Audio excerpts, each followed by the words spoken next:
Front کرو، back چل دو۔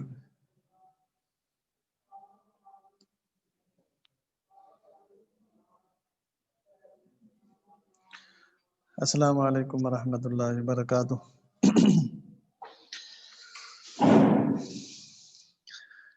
کیا رہے پڑے بچوں، ٹھیک ہو؟ امید ہے آپ سب ٹھیک ہوں گے۔ اللہ آپ سب سے راضی ہو۔ آپ محنت کریں، پڑھیں شوق سے۔ آج ہم پڑھیں گے حدیث نمبر 16۔ 15 حدیث سے ہم نے پہلے پڑھ لی تھی، حدیث نمبر 16 آج پڑھیں گے۔ بسم اللہ الرحمن الرحیم۔ عن ابی ہریرہ رضی اللہ تعالی عنہ ان رجلا قال للنبی صلی اللہ علیہ وسلم اوصنی قال لا تغضب فردد مرارا قال لا تغضب رواہ البخاری۔ یہ حدیث صحیح بخاری کے اندر ہے۔ اس کا ترجمہ حضرت ابو ہریرہ رضی اللہ تعالیٰ عنہ فرماتے ہیں کہ بے شک ان رجلا کہ ایک آدمی قال کہتا ہے للنبی صلی اللہ علیہ وسلم، نبی کریم صلی اللہ علیہ وسلم تو کہتا ہے کہ اللہ کے نبی اوصنی مجھے نصیحت کیجئے، مجھے کچھ واعظ کیجئے۔ قال آپ صلی اللہ علیہ وسلم نے فرمایا لا تغضب غصہ نہ کر، فردد مرارا بس آپ صلی اللہ علیہ وسلم نے اس جملے کو کئی دفعہ دہرایا، فردد مرارا کئی دفعہ کئی مرتبہ دہرایا، قال لا تغضب دوسری دفعہ بھی فرمایا کہ غصہ نہ کر۔ اس کو امام بخاری نے رواہ البخاری، امام بخاری نے اس حدیث کو روایت کیا۔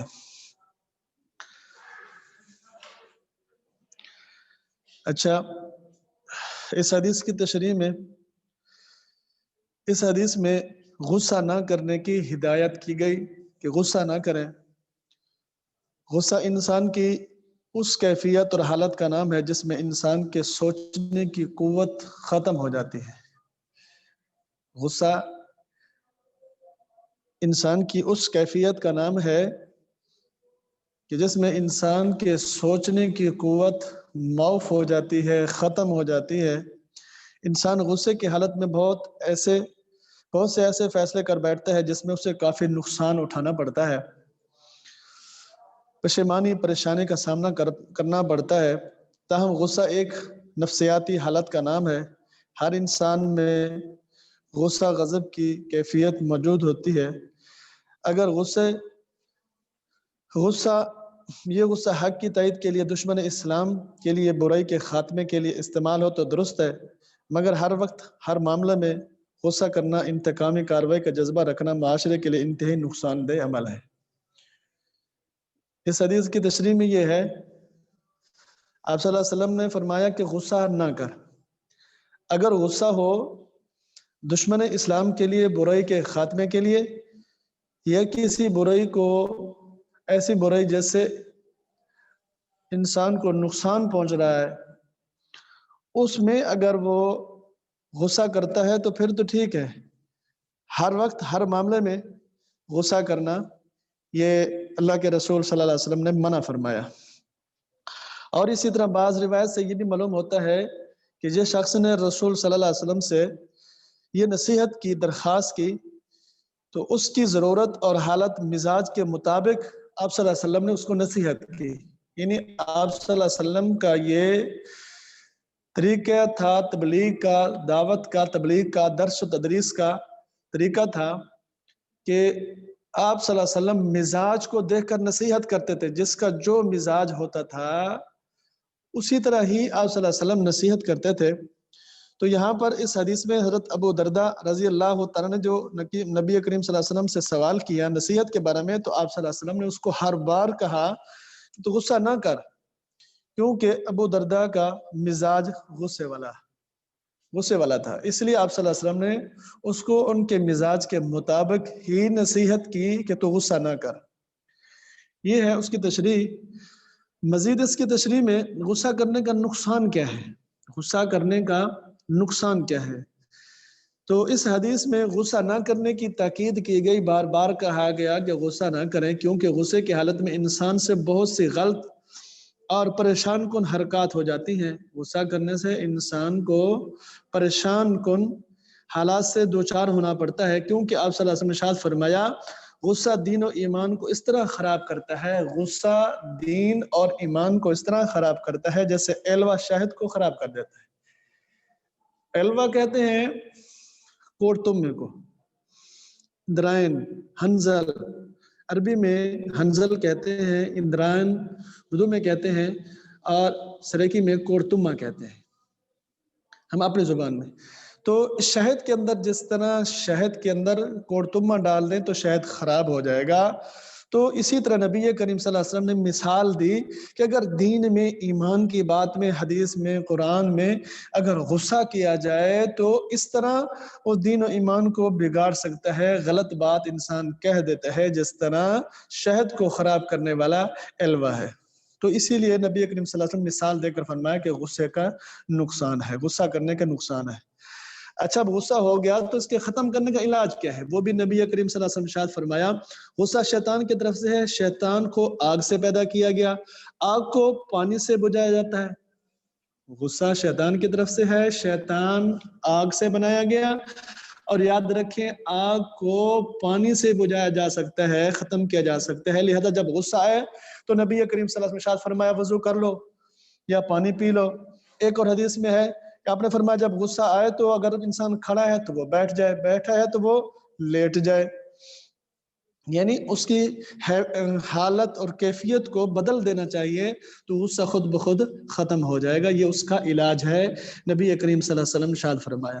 اور اسی طرح غصے کو پی جانا، غصے کی بات پر قابو رکھنا، غصے کو مٹا دینا، وہ نبی کریم صلی اللہ علیہ وسلم نے اور اللہ تبارک و تعالیٰ نے مومن کی صفت قرار دیا۔ غصے کو پی لینا، غصہ نہ کرنا، یہ مومن کی صفت ہے۔ ہر معاملے میں، ہر بات میں غصہ نہ کرنا یہ مومن کی صفت ہے۔ قرآن کے اندر اللہ نے ارشاد فرمایا وَالْقَاظِمِينَ الْغَيْظَ وَالْعَافِينَ عَنِ النَّاسِ وَاللَّهُ يُحِبُّ الْمُحْسِنِينَ۔ غصے کو پی جانے والے، یہ چوتھے پارے کے اندر ہے، غصے کو پی جانے والے، لوگوں کی غلطیوں کو معاف کرنے والے، اللہ تعالیٰ ان لوگوں سے محبت کرتے ہیں جو احسان کرتے ہیں۔ واللہ یحب المحسنین، جو احسان کرتے، احسان کرنا کیا ہے؟ کسی کی بات کو برداشت کرنا، غصہ نہ کرنا اس کے بدلے میں، تو یہ احسان ہے۔ تو اللہ تعالیٰ ایسے بندے سے کیا کرتا ہے؟ محبت کرتا ہے۔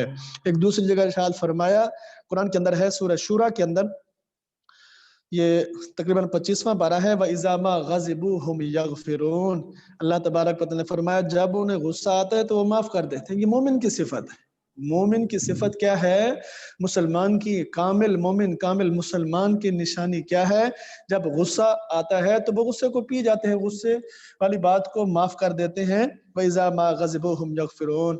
اب اس کے غصے کو دبانے کے فائدے بھی ہیں۔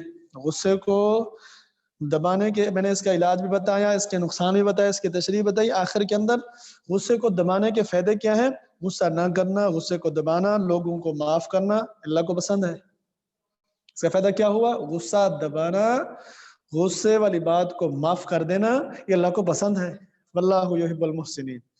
غصہ دبانے سے انسان کے اندر حلم، بردباری، صبر، استقامت، عزم و حوصلہ کی صفات پیدا ہوتی ہیں۔ غصہ دبانے سے، درگزر کرنے سے معاشرے میں امن، سکون رہتا ہے، آپس میں محبت، الفت پیدا ہوتی ہے، محبت اور الفت پیدا ہوتی ہے، دشمنی ختم ہو کر دوستی بدل جاتی ہے۔ یہ ہے غصہ دبانے کا فائدہ، کہ ایک بندہ مارتا ہے، تھپڑ مارتا ہے یا گالی دیتا ہے، دوسرا بندہ اس کو جواب نہیں دیتا، ایک دفعہ، دو دفعہ، تین دفعہ اس کو برداشت کر لیتا ہے، تو چوتھی دفعہ یا پانچویں دفعہ وہ بندہ کہے گا یار میں اس کو مار رہا ہوں، میں اس پر غصہ کر رہا ہوں، میں اس کو گالی دے رہا ہوں، یہ اس کا کوئی جواب نہیں دے رہا، لہٰذا وہ خود پشیمان ہوگا، خود پریشان ہوگا، یار مجھے حیا شرم آنی چاہیے، وہ مجھے کچھ نہیں کہہ رہا، میں اس کو بار بار گالیاں دے رہا ہوں۔ تو یہ غصے کا جواب نہ دینے سے تو اس کا فائدہ کیا ہوا کہ وہ دشمنی دوستی میں بدل جائے گی۔ اور معاف کر دینے کا حکم اللہ تبارک و تعالی نے قرآن کے اندر ارشاد فرمایا، سورہ نور ہے 18ویں پارے کے اندر، وَلْيَعْفُوا وَلْيَصْفَحُوا أَلَا تُحِبُّونَ أَن يَغْفِرَ اللَّهُ لَكُمْ، اور چاہیے کہ معاف کریں اور درگزر کریں۔ تم نہیں چاہتے کہ اللہ تمہیں معاف کرے، تم یہ نہیں چاہتے۔ ہر بندہ چاہتا ہے کہ اللہ ہمیں معاف کر دے، ہماری غلطیوں کو معاف کر دے۔ تو اللہ نے فرمایا اگر تم چاہتے ہو کہ اللہ تمہیں معاف کر دے تو وَلْيَعْفُوا وَلْيَصْفَحُوا، میرے بندوں کو معاف کر دیا کرو، میرے بندوں کی باتوں کو درگزر کر دیا کرو۔ غصہ دبانے پر اللہ تعالیٰ کی طرف سے جو انعام اکرام حدیث سے ثابت ہے، حضور اکرم صلی اللہ علیہ وسلم نے ارشاد فرمایا، جو شخص قدرت کے باوجود غصے کو ضبط کرے، اللہ تعالیٰ قیامت کے دن اسے سب کے سامنے بلا کر اعلیٰ درجے کا انعام عطا فرمائیں گے۔ حدیث کے اندر ہے، جو شخص قدرت کے باوجود یعنی طاقت رکھتا ہے کہ میں غصے کے بدلے میں جو غصہ کر رہا ہے اس کو میں تھپڑ مار دوں یا آواز سے جواب دے دوں، تو وہ غصہ کرنے کے قدرت رکھنے کے باوجود وہ غصے کو ضبط کر لیتا ہے، پی جاتا ہے، معاف کر دیتا ہے، تو اللہ تعالیٰ قیامت کے دن سب کے سامنے بلا کر اس کو اعلیٰ درجے کا انعام ایوارڈ دے گا اور انعام دے گا۔ یہ حدیث کے اندر ہے۔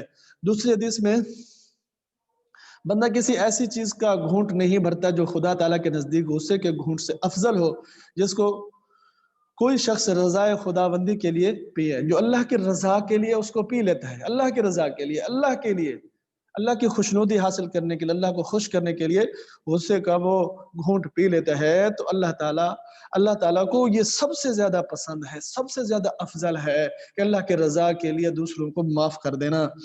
اور اسی طرح آپ صلی اللہ علیہ وسلم کا حلم بردباری، آپ صلی اللہ علیہ وسلم کی بردباری تھی، حلم تھا کہ آپ صلی اللہ علیہ وسلم نے غصے کو، آپ نے قصوروار کو معاف کیا، غصہ کرنے کے بجائے آپ صلی اللہ علیہ وسلم نے اس کو معاف کیا۔ حضرت صلی اللہ علیہ وسلم نے عفو درگزر کا اعلیٰ نمونہ تھے، اعلیٰ مثال تھے، کیونکہ آپ صلی اللہ علیہ وسلم نے کبھی اپنی ذات کے لیے کسی سے بدلہ نہیں لیا۔ نبی کریم صلی اللہ علیہ وسلم نے اپنی ذات کے لیے کسی سے کوئی بدلہ نہیں لیا۔ آپ صلی اللہ علیہ وسلم نے لوگوں کے قصوروں کو معاف کر دیا کرتے تھے، جو قصور کرتے تھے، کوئی غلطی کرتے تھے تو آپ صلی اللہ علیہ وسلم ان کو معاف کر دیا کرتے تھے۔ وہ اس کی ایک مثال ہے کہ ایک بندہ دیہاتی آیا آپ صلی اللہ علیہ وسلم کی گردن میں وہ کپڑا ڈال کے کھینچنے لگا، تو آپ صلی اللہ علیہ وسلم صحابہ کرام کھڑے ہو گئے اور قریب تھا کہ اس کو مارتے یا تکلیف دیتے، آپ صلی اللہ علیہ وسلم نے کہا چھوڑ دے اس کو، چھوڑ دے، کرنے دے۔ آپ نے اس کو بھی معاف کر دیا۔ اور غصے کو آپ صلی اللہ علیہ وسلم معاف کر دیا کرتے تھے، کبھی غصہ نہیں فرماتے تھے۔ اور یاد رکھیں یہ اس کے اعلیٰ نمونہ، اعلیٰ مثال کیا ہے؟ فتح مکہ کے موقع پر آپ صلی اللہ علیہ وسلم نے تمام بڑے بڑے جو دشمن تھے سب کو مخاطب کر کے آپ صلی اللہ علیہ وسلم نے فرمایا، تم یہ چاہتے تھے کہ نبی کریم صلی اللہ علیہ وسلم تم سے بدلہ لیں گے، کوئی مواخذہ لیں گے، تو آپ صلی اللہ علیہ وسلم نے فرمایا لا تثریب علیکم اليوم، آج کے دن تم پر کوئی مواخذہ نہیں، کوئی بدلہ نہیں، میں نے تم سب کو معاف کر دیا۔